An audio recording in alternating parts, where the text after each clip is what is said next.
بسم الله الرحمن الرحيم. وَإِذَا مَرِضْتُ فَهُوَ يَشْفِينِ۔ تسخیر عوام الناس کا عمل۔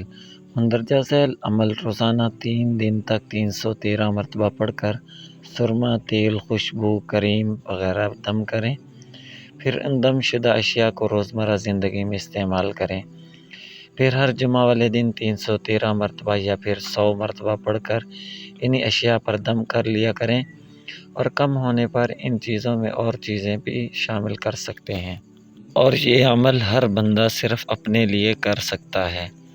وَنَزَعْنَا مَا فِي صُدُورِهِم مِّن غِلٍّ إِخْوَانًا عَلَى سُرُرٍ مُتَقَابِلِينَ لَقَدْ جَاءَكُمْ رَسُولٌ مِّنْ أَنفُسِكُمْ عَزِيزٌ عَلَيْهِ مَا عَنِتُّمْ حَرِيصٌ عَلَيْكُمْ بِالْمُؤْمِنِينَ رَءُوفٌ رَحِيمٌ فَإِن تَوَلَّوْا فَقُلْ حَسْبِيَ اللَّهُ لَا إِلَٰهَ إِلَّا هُوَ عَلَيْهِ تَوَكَّلْتُ وَهُوَ رَبُّ الْعَرْشِ الْعَظِيمِ ادخلوها بسلام آمنین یا عزیز من کل عزیز بحق یا عزیز۔ اس عمل کو پڑھنا ہے۔